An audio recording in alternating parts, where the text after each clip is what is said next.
Hello दोस्तों, 21 study classes में आपका स्वागत है। आज मैं फिर एक बार आपके सामने उपस्थित हुआ हूँ साइंस का मॉक टेस्ट लेकर। ये आपके लिए काफ़ी यूजफुल होगा, जैसे कि जेल वार्डन या फायरमैन या यूपी लेखपाल या यूपी दरोगा के लिए ये काफ़ी ही महत्वपूर्ण मॉक टेस्ट दिया है। चलिए क्वेश्चन शुरू करते हैं। क्वेश्चन नंबर फर्स्ट दिया है, निम्नलिखित में से कौन सा एक ठोस है। इसमें से आपको ठोस बताना है कि निम्नलिखित में कौन एक ठोस है। क्लोरोफार्म होगा या आयोडोफार्म होगा या इथाइल अल्कोहल होगा या फिर ईथर होगा। तो यहाँ से आपका राइट जवाब क्या हो जाएगा? यहाँ से आपका राइट जवाब हो जाएगा ऑप्शन बी, आयोडोफार्म। आयोडोफार्म एक ठोस पदार्थ है। चलिए नेक्स्ट देखते हैं। नेक्स्ट दिया है, निम्नलिखित प्रकार में किस विद्युत चुम्बकीय विकिरण में सबसे लंबे तरंग दैर्घ्य होते हैं। सबसे लंबी तरंग दैर्घ्य किसकी होती है? परावैंगनी किरणों की या गामा किरणों की या रेडियो तरंगों की या अवरक्त तरंगों की। तो यहाँ से आपका राइट जवाब क्या हो जाएगा? ए होगा या बी या सी या फिर डी। तो यहाँ से आपका सही जवाब हो जाएगा ऑप्शन बी, गामा किरणों की। ऑप्शन बी, गामा किरणों की। चलिए इसके बारे में देखते हैं थोड़ा। गामा किरणों की खोज बेकुलर ने की।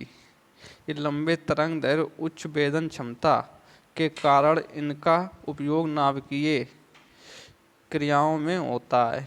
चलिए नेक्स्ट देखते हैं। क्वेश्चन नंबर 5 दिया है, केलामाइन एक अयस्क है, किसका अयस्क है? केलामाइन किसका अयस्क है? टीन का अयस्क है या मैग्नीशियम का अयस्क है या जस्ता का अयस्क है या फिर तांबा का अयस्क है? तो यहाँ से आपका राइट जवाब क्या हो जाएगा? जस्ता होगा, टीन होगा, मैग्नीशियम होगा या फिर तांबा होगा। तो कैलामाइन एक अयस्क है जस्ता का, जिंक जिसको बोलते हैं। तो यहाँ से ऑप्शन सही हो जाएगा ऑप्शन सी। चलिए नेक्स्ट देखते हैं। क्वेश्चन नंबर 6 में दिया है, नमक को बर्फ के साथ मिलाने से, नमक को जब बर्फ के साथ मिलाया जाता है तो इसके हिमांक पर क्या प्रभाव पड़ता है? घटता है या बढ़ता है या अप्रभावित रहता है या पहले घटता है फिर वृद्धि होती है? तो यहाँ से आपका सही जवाब क्या हो जाएगा? देखकर बताइएगा। यहाँ से आपका सही जवाब हो जाएगा ऑप्शन ए, घटता है। बर्फ को नमक के साथ मिलाने पर, नमक को बर्फ के साथ मिलाने पर इसका हिमांक घट जाता है। चलिए नेक्स्ट देखते हैं। नेक्स्ट दिया है, पौधों के किस हिस्से से हल्दी प्राप्त की जाती है? पौधों के किस हिस्से से हल्दी प्राप्त की जाती है? जड़ होगी या तना होगा या फल होगा या फिर फूल होगा? तो हल्दी जो होती है एक प्रकार का तना होता है, स्टेम जिसको बोलते हैं। तो यहाँ से आपका राइट जवाब हो जाएगा ऑप्शन बी। चलिए नेक्स्ट देखते हैं। पत्तियों द्वारा प्राप्त होते हैं प्याज और लहसुन, ये होते हैं सल्क पत्र और इनको पत्तियों द्वारा प्राप्त किया जाता है। जैसे जड़ों द्वारा जो प्राप्त, जैसे मूली, गाजर, शकरकंद और चुकंदर, ये एक जड़ के प्रकार होते हैं, इनको जड़ों द्वारा प्राप्त किया जाता है। जैसे तने के द्वारा प्राप्त किए जाते हैं, जैसे गन्ना हुआ, नांगफली हुआ, हल्दी हुई और अदरक, ये सब तने के द्वारा प्राप्त किए जाते हैं। चलिए नेक्स्ट देखते हैं। नेक्स्ट दिया, निम्नलिखित में से कौन एक नाइट्रोजनी उर्वरक नहीं है? अब इसमें से 4 ऑप्शन से आपको एक चूज करना है जो नाइट्रोजनी उर्वरक नहीं है। अमोनिया सल्फेट या कैल्शियम साइनाइड या सुपर फास्फेट ऑफ लाइन या फिर यूरिया। तो यहाँ से आपका सही जवाब क्या हो जाएगा? यहाँ से आपका सही जवाब हो जाएगा option C, super phosphate of lime एक नाइट्रोजनी उर्वरक नहीं होता है। चलिए नेक्स्ट देखते हैं। सुपर फास्फेट आमलाइन फास्फेरिक धातु मल आदि फास्फेरिक प्रमुख उर्वरक है। सुपर फास्फेट को जानवरों की हड्डियों को पीसकर बनाया जाता है, जबकि urea, ammonia sulphate, calcium nitrate तथा कैल्शियम साइनामाइड नाइट्रोजन के प्रमुख उर्वरक हैं। ये sulphate, calcium nitrate, calcium cyanamide nitrogen के प्रमुख उर्वरक दिए हैं। चलिए नेक्स्ट देखते हैं। वह तत्व जो रक्त में नहीं पाया जाता है। इनमें से कौन सा तत्व है जो रक्त में नहीं पाया जाता है? Element that is not found is blood is. इसमें से कौन सा तत्व है जो रक्त में नहीं पाया जाता है? तो लोहा होगा या तांबा होगा या क्रोमियम होगा या फिर मैग्नीशियम होगा। तो यहाँ से आपका सही जवाब क्या हो जाएगा? यहाँ से आपका सही जवाब हो जाएगा ऑप्शन सी, क्रोमियम रक्त में नहीं पाया जाता। लोहा भी रक्त में पाया जाता है, तांबा भी पाया जाता है, मैग्नीशियम भी पाया जाता है, लेकिन क्रोमियम नहीं पाया जाता। चलिए नेक्स्ट देखते हैं। रक्त एक तरल संयोजी ऊतक होता है। रक्त कई बार पेपर में पूछा जाता है रक्त क्या है, टिश्यू। तो ये एक संयोजी कंपाउंड ऊतक होता है जो परिसंचरण तत्व में भाग लेता है। औसतन 70 किलोग्राम बैक्स में 5 से 6, जो 70 किलोग्राम के बैक्स के पुरुष होते हैं उनमें 5 से 6 लीटर। क्वेश्चन पूछा जाता है मानव में कितने लीटर रक्त पाया जाता है, तो यहाँ से आपका सही जवाब हो जाएगा 5 से 6 लीटर रक्त पाया जाता है, जो शरीर के भाग का 7 से 8% तथा आयतन के अनुसार 1/13वां भाग होता है। चलिए इसका पीएच मान देखिए 7.4 से लेके 7.9 तक। यहाँ से आपको एक क्वेश्चन ये मिल जाएगा, रक्त एक टिश्यू है। दूसरा मिल जाएगा इसका वजन लीटर में कितना होता है, तो 5 से 6 लीटर दूसरा क्वेश्चन यहाँ से आपको मिल जाएगा। परसेंटेज में अगर पूछा जाए तो 7 से 8% होता है। 3 क्वेश्चन ये बन जाएंगे। और पीएच अगर पूछा जाए तो यहाँ से 7.4 होता है। चलिए नेक्स्ट देखते हैं।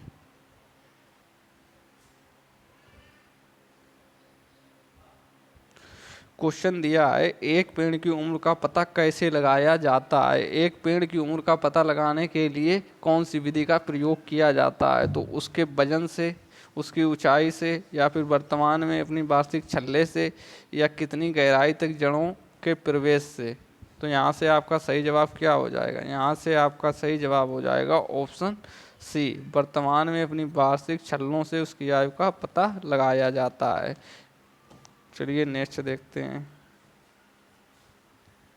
पौधों की आयु की गणना जाइलम ऊतक के वार्षिक वलय रिंग गिनकर की जाती है। पौधों की आयु का निर्धारण की ये विधि डेंड्रोक्रोनियोलॉजी कहलाती है। चलिए नेक्स्ट देखते हैं। किस प्रक्रिया के द्वारा सौर गतित ऊर्जा कार्बोहाइड्रेट की रासायनिक ऊर्जा में बदल जाती है? जो सोर्स से प्राप्त ऊर्जा होती है कार्बोहाइड्रेट की रासायनिक ऊर्जा में बदल जाती है, वो कौन सी क्रिया है? केल्विन चक्र है, या प्रकाश संश्लेषण है, या क्लोरोसिंथेसिस है, या फिर डार्क रिएक्शन है? तो यहाँ से आपका सही जवाब हो जाएगा ऑप्शन बी, प्रकाश संश्लेषण, जिसको फोटोसिंथेसिस बोलते हैं। चलिए नेक्स्ट देखते हैं। प्रकाश संश्लेषण पौधे के हरे भाग में होता है। ये पर्णहरिम या क्लोरोफिल के द्वारा प्रकाश की उपस्थिति, कार्बन डाइऑक्साइड व जल के साथ कार्बोहाइड्रेट की प्रक्रिया से ऑक्सीजन CO2 एक उत्पादित के रूप में निकलती है। अंतिम उत्पाद के रूप में CO2 निकलती है। चलिए नेक्स्ट देखते हैं। किस विटामिन की कमी से स्कर्वी रोग होता है? आपको बताना है स्कर्वी रोग किस विटामिन की कमी से होने वाला एक रोग है। विटामिन ए होगा, या विटामिन बी, या विटामिन सी की कमी से, या फिर विटामिन डी की कमी से। तो यहाँ से आपका सही जवाब हो जाएगा ऑप्शन सी, विटामिन सी की कमी से होने वाला स्कर्वी एक रोग है। चलिए नेक्स्ट देखते हैं। यहाँ दिया है vitamin A, vitamin B. Vitamin A का रासायनिक नाम होता है रेटिनॉल। ये सभी पीली हरी गहरी सब्जियों में पाई जाती है। इसकी कमी से होने वाले रोग हैं रतौंधी, जीरोप्थैलेमिया। और विटामिन बी की कमी से होने वाला रोग है बेरी। इसका रासायनिक नाम होता है थायमिन। अनाज व छिलके व अंडे मांस में ये विटामिन पाई जाती है। इसकी कमी से बेरी रोग होता है। विटामिन सी दिया है, इसका साइंटिफिक नाम होता है स्कॉर्बिक एसिड। नींबू, संतरा इत्यादि खट्टे फलों में ये पाई जाती है। इसकी कमी से स्कर्वी रोग होता है। चलिए नेक्स्ट देखते हैं। विटामिन डी विटामिन डी का साइंटिफिक नेम होता है कैल्सीफेरोल। सूर्य के पराबैंगनी किरणों से त्वचा में स्वतः बनती है, ये सूर्य की पराबैंगनी किरणों से शरीर में स्वतः बनती है। रिकेट्स या सूखा रोग होता है, ऑस्टियोमलेशिया वयस्कों में होता है। चलिए नेक्स्ट देखते हैं। ध्वनि किस माध्यम से गमन नहीं कर सकती है? ध्वनि किस माध्यम से गमन नहीं कर सकती है? ध्वनि को गुजरने के लिए किसी न किसी माध्यम की जरूरत पड़ती है, जैसे कि ठोस, द्रव और गैस। ठोस, द्रव, गैस, ये तीन माध्यम में ध्वनि आसानी से गमन करती है। सबसे अधिक गमन करती है ठोस में, फिर द्रव में, फिर गैस में। तो यहाँ से कौन सा आपका जवाब हो जाएगा जिसमें गमन नहीं कर सकती है? पानी होगा, हवा होगा, या इस्पात होगा, या निर्वात होगा? तो यहाँ से आपका सही जवाब हो जाएगा ऑप्शन डी, वैक्यूम या निर्वात से ध्वनि गमन नहीं कर सकती है। चलिए नेक्स्ट देखते हैं। सोयाबीन में क्या सबसे अधिक पाया जाता है? सोयाबीन में प्रोटीन पाया जाता है, या कार्बोहाइड्रेट पाया जाता है, या फिर वसा फैट पाया जाता है, या मिनरल खनिज पाए जाते हैं? तो सोयाबीन में सबसे अधिक क्या पाया जाता है? तो यहाँ से आपका सही जवाब हो जाएगा ऑप्शन ए, सोयाबीन में प्रोटीन सबसे अधिक पाया जाता है, जो समथिंग 42% पाया जाता है। चलिए नेक्स्ट देखते हैं।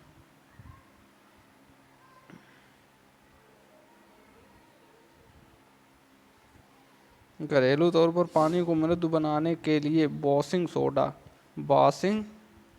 वॉशिंग सोडा का इस्तेमाल किया जाता है, ये वास्तव में क्या है? वॉशिंग सोडा क्या है? कैल्शियम बाइकार्बोनेट है, या सोडियम कार्बोनेट है, या सोडियम बाइकार्बोनेट है, या कैल्शियम कार्बोनेट है? तो यहाँ से आपका सही जवाब हो जाएगा वॉशिंग सोडा सोडियम कार्बोनेट है, सोडियम कार्बोनेट।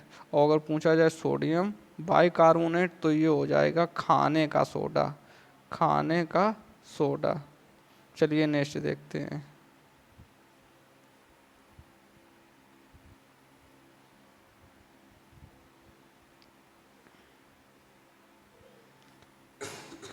प्याज एक कंद विशेष महक, प्याज में जो एक विशेष प्रकार की महक या गंध पाई जाती है वो किसके कारण होती है? मिट्टी की दुर्गंध जहाँ उगाया गया हो, या सल्फर यौगिक के कारण, या शर्करा के कारण, या संचित कार्बोहाइड्रेट के कारण? तो यहाँ से आपका सही जवाब हो जाएगा ऑप्शन बी, सल्फर यौगिक के कारण प्याज में एक स्मेल या गंध पाई जाती है। चलिए नेक्स्ट देखते हैं। इलेक्ट्रॉन की खोज किसने की थी? यहाँ से पूछा जा रहा है कि इलेक्ट्रॉन की खोज किसने की थी? ई गोल्डस्टेन, या जे थॉमसन, या जेम्स चैडविक, या रदरफोर्ड? तो यहाँ से दोस्तों मैं आपको एक ट्रिक बताता हूँ। जैसे आप लिख लीजिएगा ईंट पर नाच, तो ई से हो जाएगा इलेक्ट्रॉन, और टा से हो जाएगा थॉमसन, पास से हो जाएगा प्रोटॉन, रा से हो जाएगा रदरफोर्ड, और नाच से हो जाएगा आपका न्यूट्रॉन, और चा से हो जाएगा चैडविक। तो यहाँ पे पूछा गया था इलेक्ट्रॉन की खोज किसने की, तो यहाँ से आपका जवाब हो जाएगा सही थॉमसन, इलेक्ट्रॉन की खोज। तो यहाँ से आपका सही जवाब हो जाएगा जे थॉमसन। चलिए नेक्स्ट देखते हैं। जैसे यहाँ पे देखो दोस्तों दिया है इलेक्ट्रॉन की खोज जे थॉमसन, प्रोटॉन की गोल्डस्टाइन या रदरफोर्ड, न्यूट्रॉन की जेम्स चैडविक, या नाभिकीय की रदरफोर्ड। चलिए नेक्स्ट देखते हैं।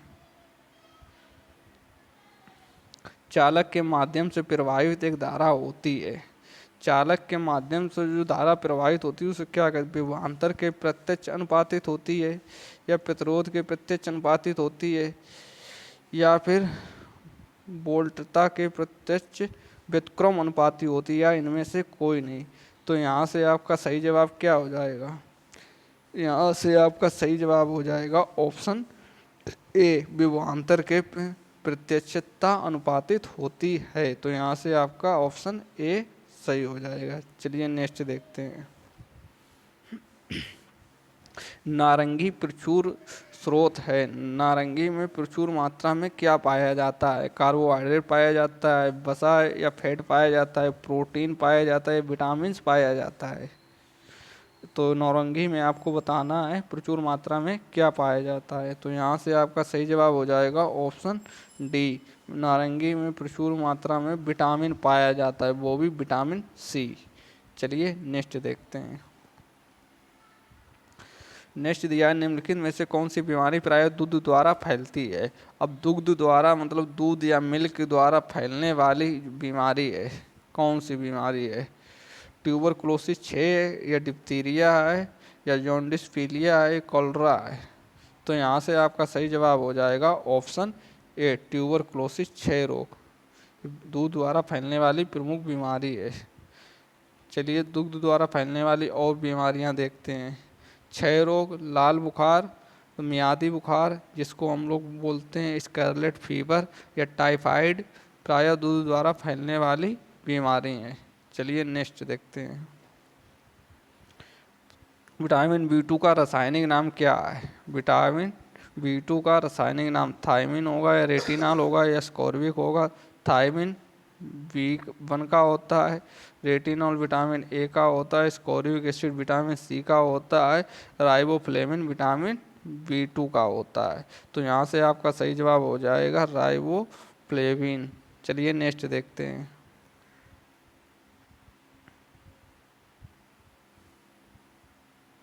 एक फ्रिज में शीतलक है, एक फ्रिज में जो शीतलक के रूप में क्या प्रयोग किया जाता है। नाइट्रोजन की जाती है, या क्लोरीन की जाती है, या ऑक्सीजन की जाती है, फ्रियोन की जाती है। तो फ्रिज में शीतलक के रूप में प्रायः फ्रियोन का ही प्रयोग किया जाता है। तो यहाँ से आपका ऑप्शन हो जाएगा सही डी। चलिए नेक्स्ट देखते हैं। नेक्स्ट दिया है, न्यूट्रॉन एक जो परमाणु के नाभिक का अंश है की खोज किसने की थी। न्यूट्रॉन, अभी मैंने जैसे आपको बताया था ईंट पर नाच, और नाच से न्यूट्रॉन हो गया, और चा से आपका हो गया चैडविक। तो यहाँ से आपका ऑप्शन सही हो जाएगा चैडविक। चैडविक किसमें दिया है, ऑप्शन सी, जेम्स चैडविक। यहाँ से आपका सही हो जाएगा। चलिए नेक्स्ट देखते हैं। विटामिन जो नींबू संतरों खट्टे पदार्थ में पाया जाता है। खट्टे पदार्थों, अभी मैंने आपको ऊपर बताया था, तो खट्टे पदार्थ नींबू संतरों में प्रायः विटामिन सी पाया जाता है। तो यहाँ से आपका ए सही हो जाएगा। चलिए नेक्स्ट देखते हैं। ये मैं अभी आपको ऊपर बता ही चुका हूँ। विटामिन ए रतौंधी, xerophthalmia, vitamin B beriberi, vitamin C scurvy, और विटामिन डी रिकेट्स। रिकेट्स होता है उस जो सूखा जिसे कहते हैं बच्चों में। ऑस्टोमलेशिया होती वयस्कों में। चलिए नेक्स्ट देखते हैं। बिजली के बल्ब का फिलामेंट बना होता है। बिजली का जो बल्ब होता है इसका फिलामेंट किस चीज़ का बना होता है। तांबे का होता है, टंगस्टन का होता है, एल्यूमिनियम का होता है, मिश्र धातु का होता है। तो बिजली का जो बल्ब का फिलामेंट होता है वो प्रायः बना होता है टंगस्टन का। तो यहाँ से आपका सही जवाब हो जाएगा ऑप्शन सी, टंगस्टन। बिजली के बल्ब का जो फिलामेंट बना होता है वो टंगस्टन का बना होता है। चलिए नेक्स्ट देखते हैं। विद्युत बल्ब का आविष्कारक थॉमस अल्वा एडिसन ने किया था। विद्युत बल्ब का जो आविष्कारक थॉमस अल्वा एडिसन ने किया था, इसकी तनु फिलामेंट टंगस्टन का बनाया जाता है, क्योंकि इसका गलनांक उच्च 3500 डिग्री सेंटीग्रेड होता है। चलिए नेक्स्ट देखते हैं। जब लोहे की कील को जंग लग जाए तो कील का वजन पर क्या प्रभाव पड़ता है। वजन बढ़ता है, वजन घटता है, वजन नहीं बढ़ता है, ना बढ़ता है ना घटता है, या इनमें से कोई नहीं। तो जब कील में जंग लग जाती है तो उसका वजन इंक्रीज हो जाता है, अर्थात उसका वजन बढ़ जाता है। तो ऑप्शन यहाँ से सही हो जाएगा ए। और जो इसमें जंग लगती है वो फेरिस ऑक्साइड होती है, फेरिस ऑक्साइड। चलिए नेक्स्ट देखते हैं। इनमें से कौन उड़ सकता है। इनमें से कौन सा पक्षी उड़ सकता है। हॉर्नबिल होगा, या ऑस्ट्रिच होगा, या एमू होगा, या पेंगुइन होगा। तो यहाँ से आपका सही जवाब हो जाएगा ऑप्शन ए, हॉर्नबिल। हॉर्नबिल। चलिए इसके बारे में देखते हैं थोड़ा।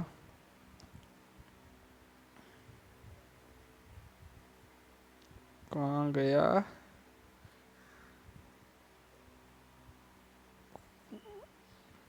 हॉर्नबिल के बारे में थोड़ा देखते हैं। तो यहाँ से हार्नबिल को क्षेत्रीय भाषा में धनेश बोला जाता है, धनेश कहा जाता है। धनेश की चोंच लंबी और नीचे की ओर घूमी होती है और अमूमन ऊपरी चोंच का ऊपर लंबा भाग होता है, जिसकी वजह से इसका अंग्रेजी नाम हॉर्नबिल, हॉर्न मीन्स होता है सींग और बिल मीन्स चोंच होता है।